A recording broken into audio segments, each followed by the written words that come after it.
Senhor Deus, nos colocamos, Pai, diante da Tua presença. Perdoa, Pai, os meus pecados, Senhor. Perdoa, Pai, as minhas falhas, Senhor. Por mim mesmo não teria condições de estar neste lugar, Senhor. Não tenho força nos meus braços, Senhor. Não tenho capacidade, Senhor. Mas tudo que nós temos, Senhor, é pela Tua graça, Senhor. Dependemos totalmente do Teu Espírito Santo, Pai. Tem misericórdia da Tua igreja, Pai. E me usa mais uma vez, Pai, como um canal, um instrumento, um vaso de barro, Senhor. Que a Tua igreja possa receber de Ti nesta noite e ser encorajada, Senhor, através da Tua palavra, Pai. Cura, liberta, salva, nos dê ousadia para ministrar a Tua palavra, Pai. Entregamos tudo nas Tuas mãos, Pai, em nome de Jesus. Amém? Livro dos Juízes, capítulo 7, versículo 7. Glória a Deus. Dá continuidade aí o culto dos varões ontem. Amém, irmãos?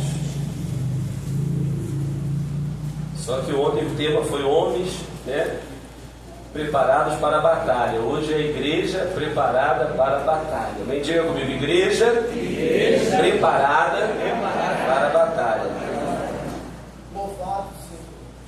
E hoje nós seremos alimentados, né, irmãos, com a ceia do Senhor, para caminharmos mais um mês, para vencermos mais um mês. Glória a Deus. Juízes capítulo 7, versículo 7. Vamos ler apenas esse versículo, depois vamos escorrer em outros. Amém? Mensagem expositiva. Diz assim a palavra do Senhor: E disse o Senhor a Gideão: Com estes 300 homens que lamberam as águas, vos livrarei, e darei os midianitas na tua mão, pelo que toda outra gente se vá, cada um ao seu lugar. Amém? Podemos assentar em nome de Jesus. Glória a Deus. Eu não quero me reter muito ao livro, a introdução do livro de Juízes, mas só para nós contextualizarmos, o livro de Juízes recebe esse nome por causa dos juízes. Deus levanta juízes, na verdade não era um juiz que fazia justiça individual, mas eram homens que eram levantados como um libertador da nação. Louvado seja o nome do Senhor. Juízes capítulo 3, versículo 9, nós vamos ver um exemplo que diz que os filhos de Israel clamaram ao Senhor, e o Senhor levantou aos filhos de Israel um libertador, um juiz, e os libertou, Otiniel, filho de Kenaz, irmão de Caleb, mais novo do que ele. Então os juízes foram especialmente eleitos, irmãos, para livrar Israel da mão dos opressores. Aleluia. Israel vivia um quadro, um ciclo de apostasia, ao qual eles clamavam ao Senhor.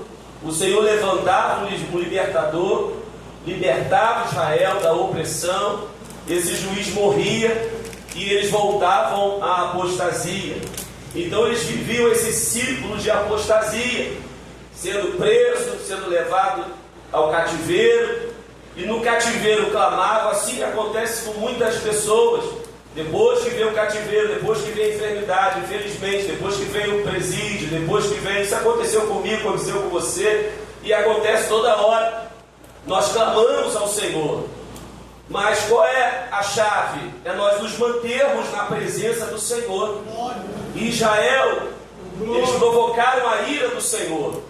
Nós podemos ver que esses homens eram homens. Hoje na escola dominical foi falado sobre a atuação do Espírito Santo. Esses homens eram levantados e o Espírito Santo tomava posse deles.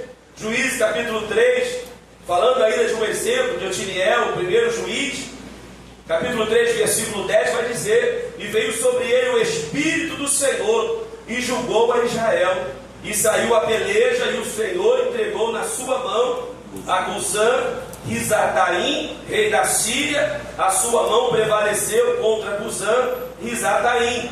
Então esses homens, apesar do Espírito Santo vir sobre eles, Mas se o livro de Josué é considerado um livro de vitórias, o livro de Juízes é considerado um período de derrota para Israel. Ainda que o Espírito Santo levantava homens, nós vemos que Israel teve 14 juízes. O livro de Juízes vai relatar sobre 12.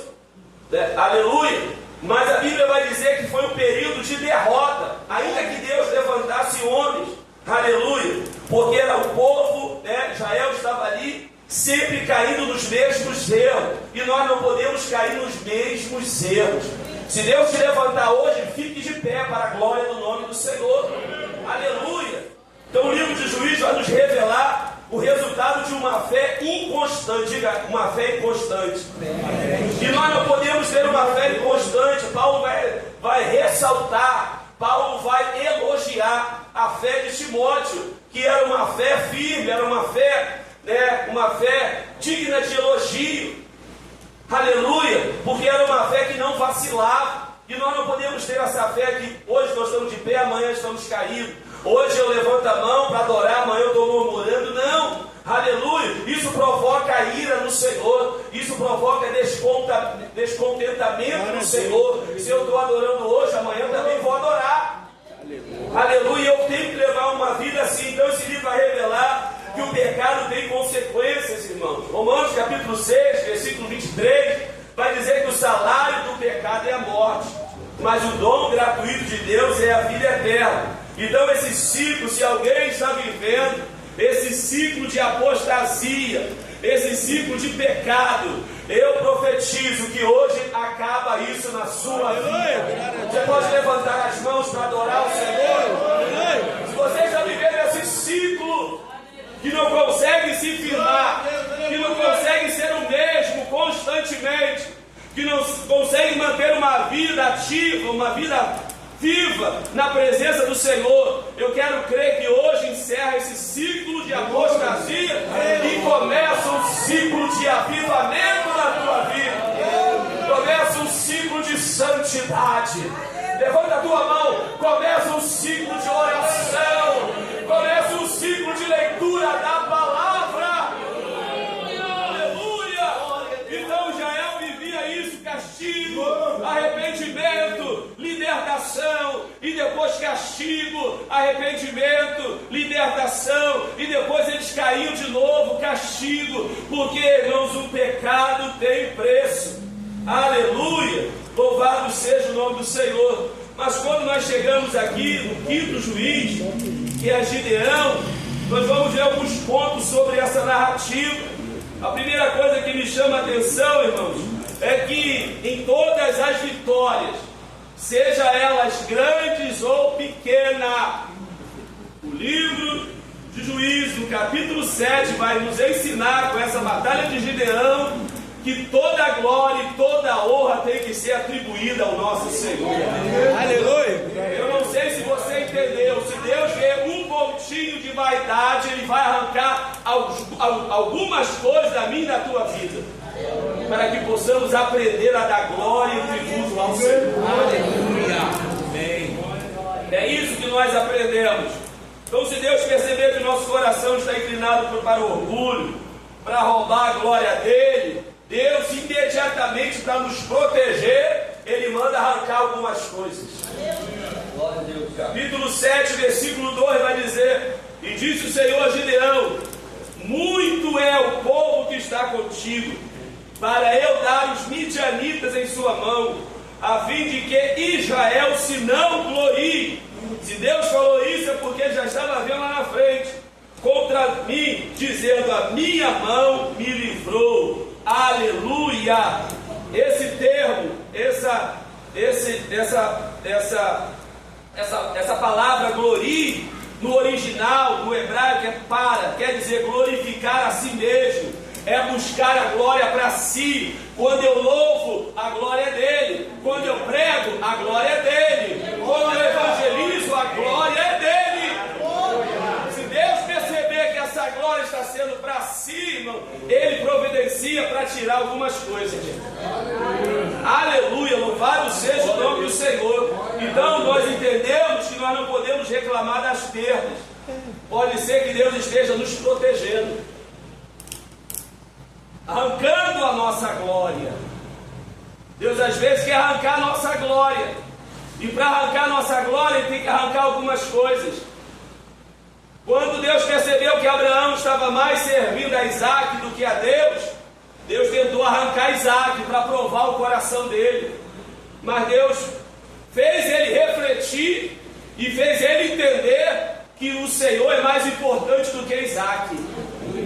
Eu não sei se você está entendendo. O teu trabalho, o teu Deus é mais importante do que o teu trabalho. O nosso Deus é mais importante que a nossa família. O nosso Deus é mais importante do que as nossas amizades.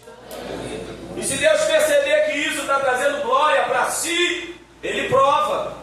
Louvado seja o nome do Senhor. Na matemática de Deus, nem sempre menos é igual a menos. Na matemática de Deus, menos pode ser igual a mais. Deus tira para a gente ter mais. Quem consegue entender isso? Eu vou repetir: Deus às vezes tira para a gente ter mais, para a gente ter vitória, porque às vezes no mais a gente pode ter derrota. Diga: Deus é maravilhoso. Deus, com a sua presciência, com o seu conhecimento antecipado, está sempre querendo nos proteger. Aleluia. Nós não conseguimos entender, irmãos. Então, quando nós lemos essa narrativa, identificamos pelo menos dois motivos, para que Deus tenha permitido que só 300 homens no final viessem lutar contra os inimigos. Que o próprio Senhor diz em Juízes 7:12, que eles eram como gafanhoto em multidão, em seus camelos como a areia da praia, como está em Juízes 7:12. E lá em Juízes 8:10 vai dizer que era cerca de 135 mil homens. Eles estavam inicialmente com 32 homens, 32 mil homens, que já era pouco, mas Deus diz: é muito. 32 mil contra 135 mil é pouco, mas Deus diz: é muito. Porque se vocês ganharem com 32, vocês vão puxar glória para si. Vocês vão dizer: eu consegui, eu venci, eu cheguei lá, Deus. Não, Deus faz de tudo para você dizer: irmão, se aconteceu isso, só pode ter sido sobrenatural. Irmãos, eu não tinha condição nenhuma de comprar esse terreno. Se eu comprei, eu não sei nem explicar. Deus quer que chegue ao ponto que nós não sabemos explicar. Deus quer chegar ao ponto que você não sabe dizer como. Quando eu e você não souber explicar, aí você vai ter uma única explicação: foi Deus, foi Deus, foi Deus, foi Deus. Quem pode adorar o nome do Senhor? E quando tiver lógica, e quando tiver explicação, irmão, Deus está longe. Ah, não, fulano me abençoou. Ah, minha conta, esse mês, essa conta produziu, o juro subiu. E quando você tiver explicação, Deus está fora. Aí sabe o que Deus faz? Na matemática dele, Ele tira para somar, Ele diminui. Aí Ele diz assim: agora não tem mais como. A única explicação foi Deus. Foi Deus que me curou. Foi Deus que restaurou a minha família. Quem pode dizer isso nessa noite?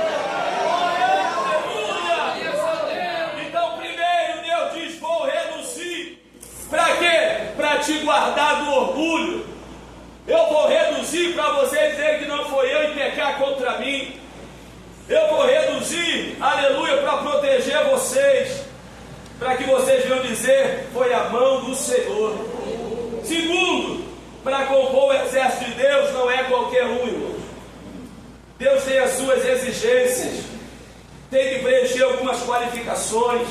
Não é de qualquer maneira. Então Deus começa a sua primeira peneira. E qual é a primeira peneira? De 32 mil passa para 10 mil. Aleluia. E o que eu acho que eu vi aqui de muito interessante, no versículo 3, Deus vai dizer, aleluia, a palavra vai dizer: agora pois apregou-a aos ouvidos do povo. O Senhor manda Gideão pregar. Para quê? Para ganhar? Não, para perder. Manda Gideão pregar para ganhar almas, não para perder almas.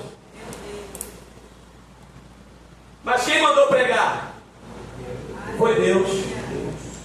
E a pregação é para ganhar? Para perder. Aleluia. Então Deus não manda pregar para ganhar, manda para perder. E ele diz, olha, diz, agora pois apregou aos ouvidos do povo, dizendo, quem for covarde, medroso, que volte e vá apressadamente das montanhas de Gileade. Então voltaram do povo, quantos mil? 22.010 ficaram.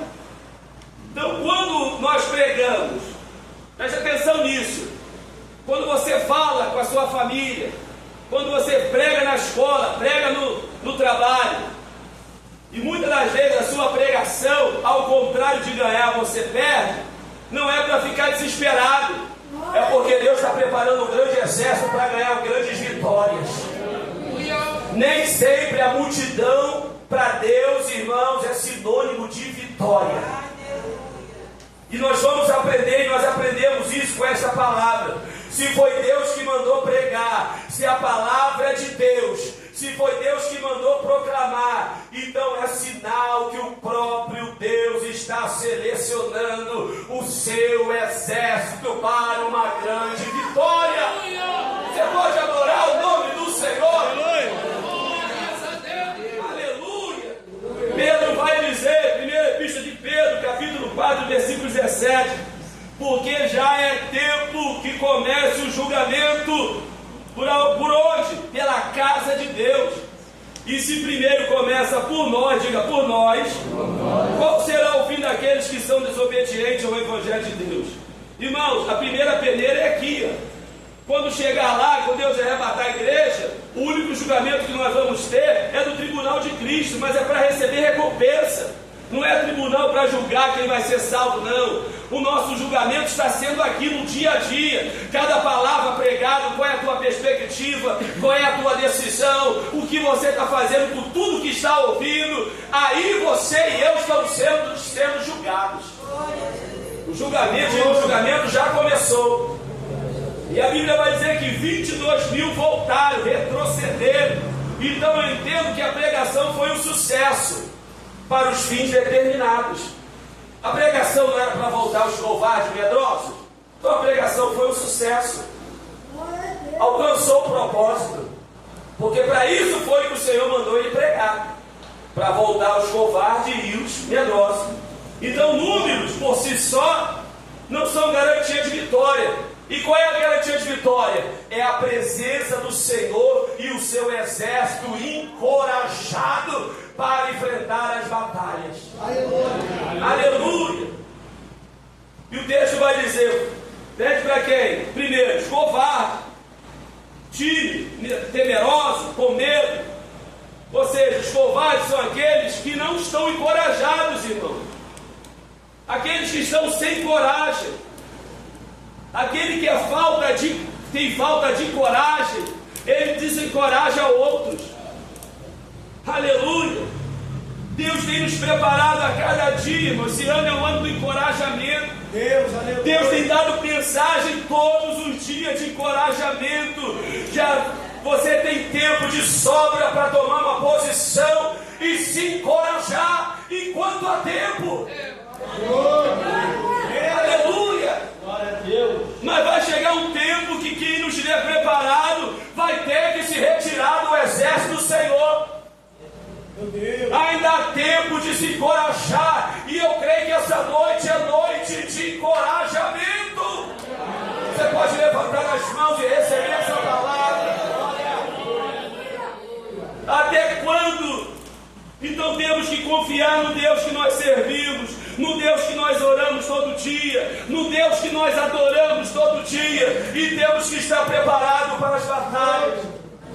Salmo 125, versículo 1 vai dizer: os que confiam no Senhor são como um monte de Sião que não se abalam, mas permanece para todo sempre. Aleluia! Aconteça o que acontecer, nós precisamos manter a nossa fé no Senhor. Manda voltar os covardes, os medrosos, os trêmulos, os que tremem só de falar na luta. O medroso é uma pessoa que lhe falta coragem também para a guerra. Guerrear não é para todos, irmão. Temos que estar preparados.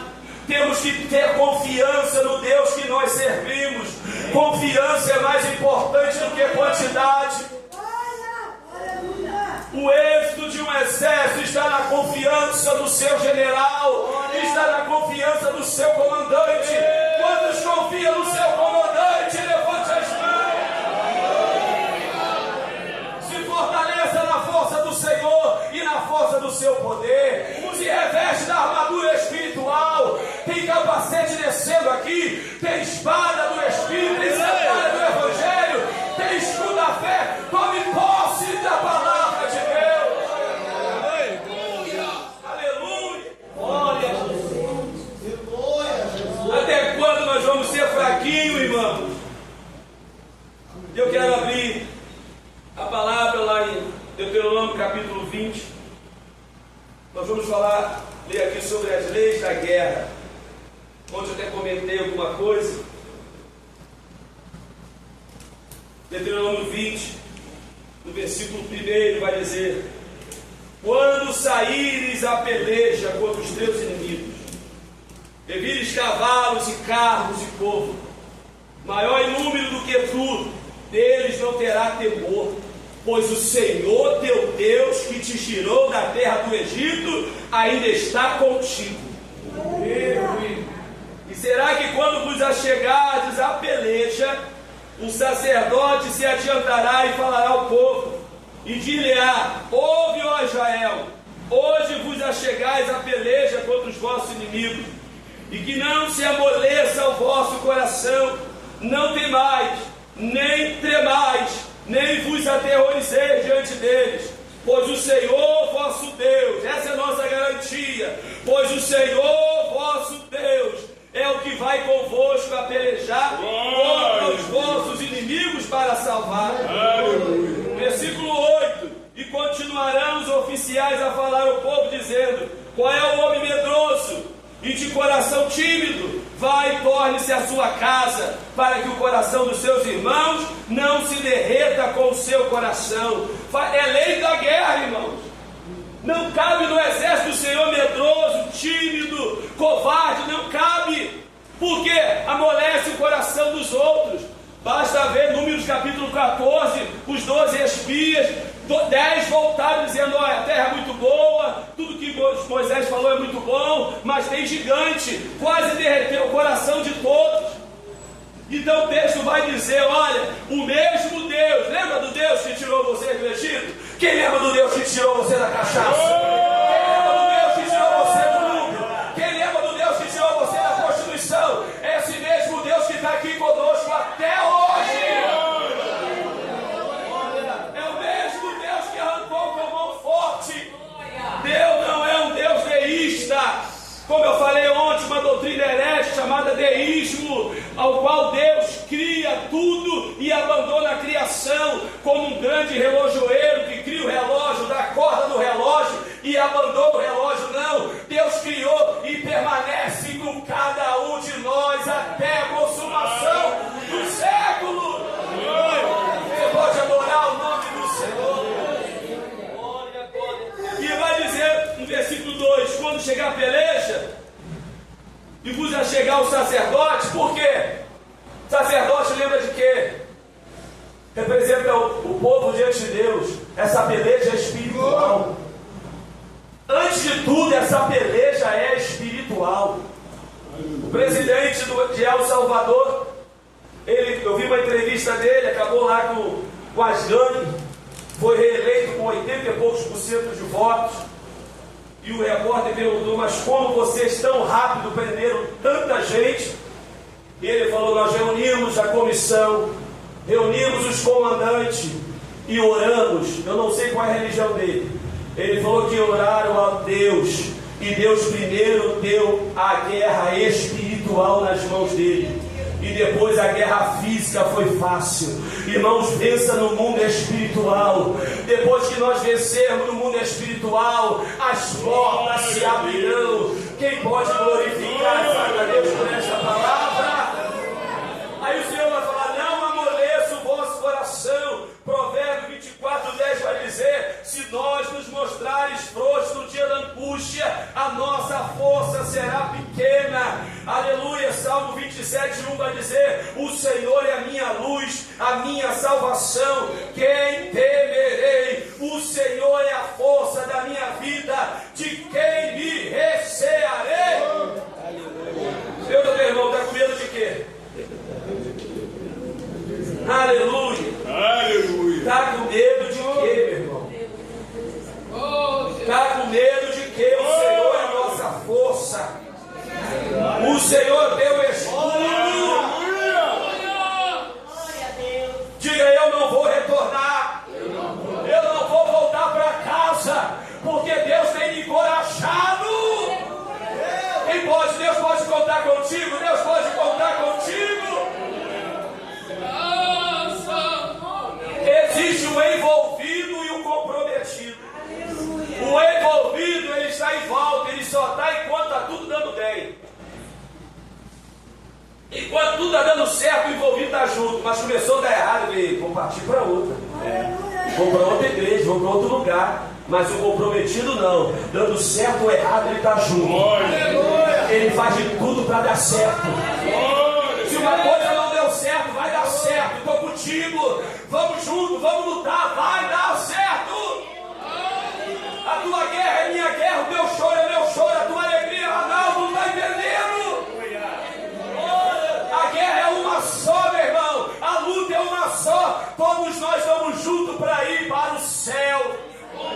Israel aqui em Deuteronômio 20 estava pronto para entrar na terra prometida, e Deus estava dizendo: olha, vocês vão encarar muitos inimigos e até mais fortes que vocês, mas não temas, porque eu sou o Deus que tirou vocês da terra do Egito e continuo com vocês até hoje.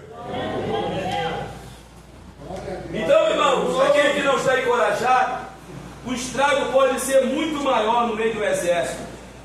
Se tem um medroso ou covarde, pode influenciar todo o exército. Assim como para compor o exército de Israel não poderia ter covarde e medroso, no exército de Deus também não. João capítulo 6, hoje é noite de ceia, a partir do versículo 43, aleluia, vai dizer: respondeu, pois, Jesus e disse: não murmureis entre vós.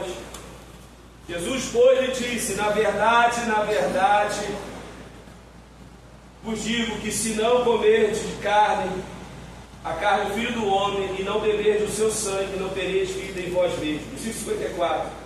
Quem come a minha carne e bebe o meu sangue tem a vida eterna, e eu ressuscitarei no último dia. 55.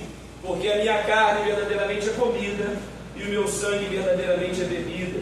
Quem come a minha carne e bebe o meu sangue permanece em mim e eu nele. Assim como o Pai que vive me enviou, e eu vivo pelo Pai, assim quem de mim se alimenta também viverá por mim. Versículo 58. Este é o pão que desceu do céu. Não é o caso de vossos pais que comeram maná e morreram. Quem comer este pão viverá para sempre. Versículo 66. Desde então muitos dos seus discípulos tornaram para trás e já não andavam com ele. Muitos dos discípulos, que nos chama a atenção na história de Gideão, que é mais do que o dobro, voltaram para trás. E aqui o texto está dizendo que muitos dos discípulos de Jesus voltaram para trás. Então disse Jesus aos 12: quereis vós retirar-vos? Respondeu-lhe, pois, Simão Pedro: Senhor, para quem iremos nós? Tu tens a palavra da vida eterna. Aleluia. E nós temos crido e conhecido que tu és o Cristo, o Filho de Deus vivo. Aleluia. Essa expressão comer da carne e beber do sangue indica um chamado íntimo e profundo com o Senhor. Quem quer seguir Jesus tem que comer dele e beber dele. Essa metáfora está dizendo: olha, não basta conhecer a divindade, tem que participar dela. Aleluia. Assim como Jesus se encarnou, crucificou, nós temos que encarnar Jesus também. Temos que viver Jesus, temos que viver o seu mandamento. Se o mundo odiou ele, vai odiar a gente também. Se ele se santificou, nós temos que ser santo também. Tem que comer a carne, tem que beber do seu sangue, tem que participar do sacrifício dele.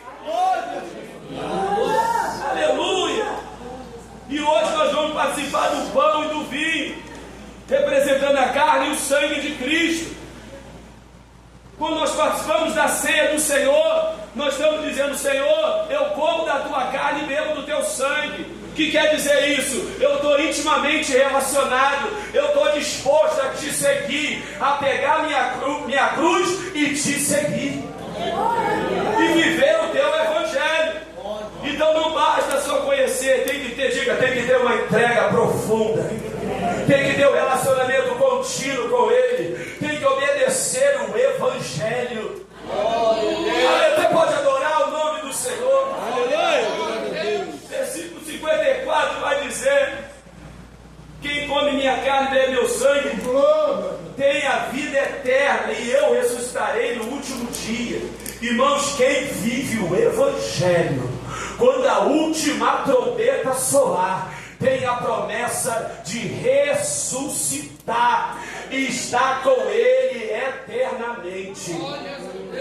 Aleluia! Não existe outra fonte espiritual. Irmão, não existe em nenhum outro nome a salvação, a não ser em Cristo Jesus. Ou nós estamos dentro ou estamos fora. Ou você segue conforme a palavra, ou você pega a sua cruz, ou você renuncia a tudo, ou você obedece os mandamentos do Senhor, ou você come da carne e bebe do sangue, ou não tem parte com o Senhor. Essa pregação de Jesus, creio que foi a pregação que mais fez os discípulos se afastarem. Não foi uma pregação para ganhar, foi uma pregação para perder. Aleluia! Para perder. E aí o Senhor olha para os discípulos, porque os discípulos verdadeiros eles ficam, os comprometidos eles ficam. E o Senhor olha para eles e fala: querem ir também? E ele diz: para quem nós iremos? Eu sei que só o Senhor tem palavras de vida eterna. Irmãos, evangelho não está ligado a receber recompensa na terra. Evangelho não tem nada a ver com você comprar teu carro, conseguir teu emprego, isso aí é bônus. Mas o evangelho, o comprometimento do evangelho é com a vida eterna. Aí eu digo: com saúde, sem saúde, com dinheiro, sem dinheiro, com carro, sem carro, pagando aluguel, casa própria, Deus vai te levar para o céu.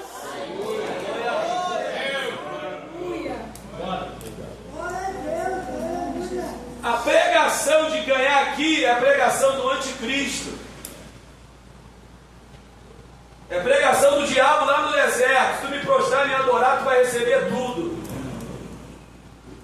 Quem quer tudo aqui não vai ter nada lá. Mas quem perder tudo aqui vai ganhar tudo lá.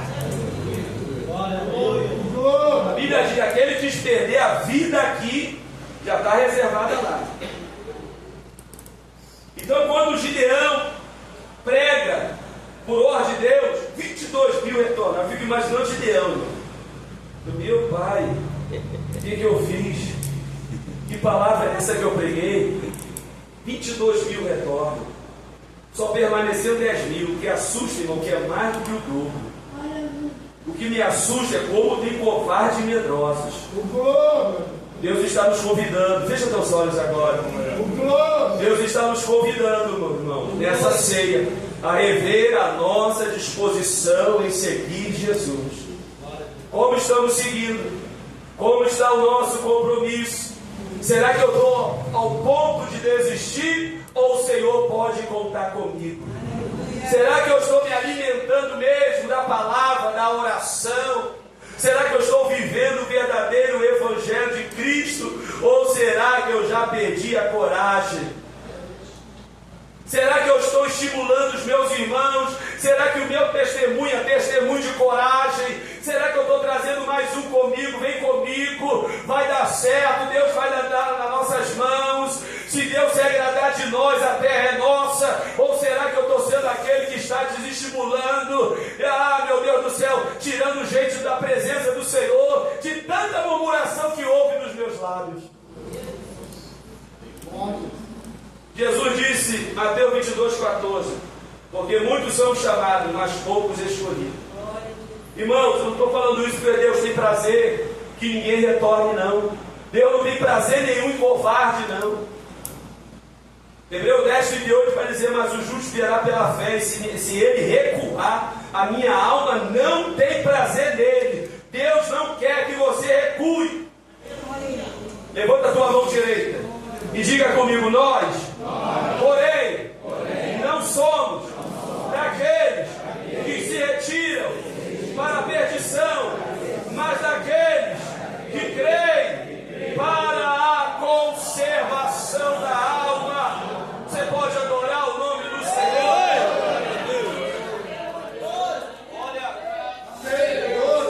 Eu vi uma frase de Martin Luther King, ele dizendo, se não puder voar, corra. Se não puder correr, ande. Mas se não puder andar, se arraste. Mas nunca desista da caminhada. Aleluia. Ou correndo, ou andando, ou se arrastando. O importante é não retroceder. Você pode dizer, pastor, eu estou hoje aqui todo quebrado, não era para estar. Mas eu louvo a Deus que você está. Eu louvo a Deus que você venceu. Eu louvo a Deus que você se arrastando ainda conseguiu. Toca em Jesus. Toca em Jesus nessa noite. Toca nele nesta noite. Esse fluxo de sangue vai cessar hoje. Uma pessoa quando começa a ficar anêmica, primeira coisa que o médico pergunta, está com fluxo de sangue? Está perdendo sangue em algum lugar? Porque a anemia tem que ter uma explicação. Tem pessoa que está perdendo sangue espiritual, irmãos. Tem que saber aonde está perdendo, para fechar isso aí. Porque senão vai chegar uma anemia espiritual. Pode estar perdendo sangue espiritual em alguma área. Alguma área está vazando aí, não está percebendo, irmão. Vai fechando essa brecha. Se alimenta com o pão que desceu do céu. Hoje é noite de ceia. A ceia é uma vitamina espiritual. Você vai sair daqui um combatente, uma combatente, vai sair mais forte. E eu creio que Deus está nos dando mais uma oportunidade nessa noite de nos encorajarmos, irmãos. Nós precisamos ter uma vida de oração, uma vida de jejum, uma vida da palavra, uma vida de evangelismo. Hebreus capítulo 10, 36, 37 vai dizer também, porque necessidade de paciência, para que depois de haver feito a vontade de Deus, possais alcançar a promessa, porque ainda um pouquinho de tempo, um pouquinho de tempo, o que há de vir não virá e não tardará. Por isso que Jesus deu as últimas instruções lá em Lucas 24, 49, para que seus discípulos fossem para Jerusalém, para serem revestidos do Espírito Santo, para serem resistentes, fiéis até a morte. Irmão, sem o Espírito Santo, foi falado hoje de manhã, nós não vamos conseguir. Sem o Espírito Santo em nós, sem estarmos revestidos, nós não vamos conseguir. A ordem é: enchei-vos do Espírito Santo. Se você perceber, irmãos, antes do Apocalipse, que é a consumação de todas as coisas, tem o livro de Judas. E eu creio que é intencional dar o livro de Judas antes do Apocalipse. Antes do final de tudo, Deus ainda dá um escape.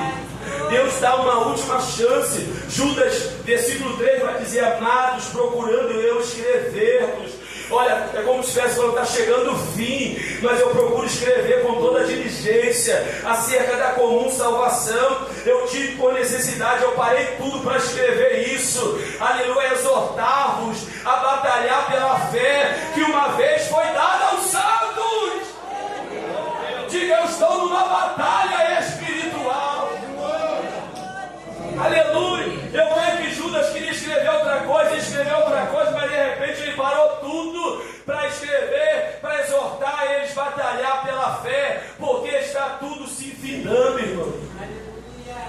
Jesus, diga, Jesus está voltando.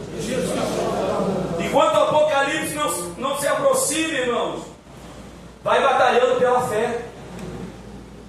Aí no versículo 14, Judas vai dizer assim, ó: e destes profetizou também Enoque, o sétimo depois de Adão, dizendo: eis que é vindo o Senhor com milhares de seus santos, para fazer juízo contra todos e condenar dentre eles todos os ímpios, por todas as suas obras de impiedade, que impiamente cometeram, e por todas as duras palavras que ímpios pecadores disseram contra ele.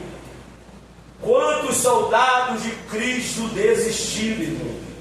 Quantos soldados de Cristo perdendo o ânimo, a coragem, intimidado pelas lutas. Não foi à toa que Deus fez questão de animar e encorajar Josué. O livro de Josué, do capítulo 1, do versículo 1 até o 10, vai dizer então, todas as vezes vai dizer então, tenha coragem, tenha ânimo, tenha coragem, Josué, tenha ânimo, tenha coragem, tenha ânimo, porque você vai enfrentar uma grande batalha. Deus está dizendo para você hoje: se levanta, tenha ânimo, se encoraje, porque Deus tem uma grande batalha, mas também tem uma grande vitória. Olha, para nós finalizarmos, Gideão agora está com um exército de 10 mil corajosos, diga corajosos. Mas no versículo 4, o Senhor diz: ainda há muito povo. Meu Deus, ainda é muito. Como Deus é tremendo, fica uma pontinha do eu e tira mesmo. E ele diz: e diz Senhor, Juízes 7,4: ainda muito povo há, faz descer as águas. E aí nós vamos ver, irmãos, que o Senhor estava provando Gideão. Eu estava até reparando aqui que Gideão também gostava de provar a Deus, né? E Deus não repreendeu Gideão. Ah, se o ouvido estiver seco e tu estiver molhado, eu ouço. Ah, agora se for o contrário, se o ouvido estiver molhado e a terra estiver seca. Então Deus, como Gideão também gostava de provar Deus, quando chegou a hora de Deus provar Gideão. É bom provar Deus, nem gosta de provar Deus. Deus, se tu for comigo, Deus, se tu fizer isso, Deus. Tem gente que fala até que rasga a Bíblia. Quem já ouviu isso aí? Se Deus quiser, se Deus me abençoar, se Deus, nem pode provar, mas cuidado, vai chegar a hora que Deus vai te provar também. E chegou a hora de Deus provar Gideão. Falou: olha, aqueles que beberem água como um cão, esse você vai ficar. E aqueles que abaixar a cabeça e não olhar para lado nenhum, não vigiar, esse aí manda embora. Então foram escolhidos que lamberam as águas com a língua, né? Como fazia o cão, pegava a água e atento, ligado. Porque também não adianta estar encorajado e não ser vigilante. Estou cheio de coragem, mas não vigie nada. Fala bobagem, fala mal do irmão, fala mal daquilo, fala mal do outro, murmura. É encorajado, mas não vigia. Aí Deus fala: no meu exército não tem que ser encorajado, mas também tem que ser vigilante. Mateus 26:41 vai dizer: vigiem e orem, para que não caiam em tentação. O espírito está pronto, mas a carne é fraca. Irmãos, se coloque de pé em nome de Jesus. Nosso maior adversário é o diabo. Por isso nós temos que ter extrema vigilância. 1 Pedro 5, do 8 ao 9: estejam alertas e vigiem. O diabo, inimigo de vocês, anda ao redor como leão, rugindo e procurando a quem possa devorar.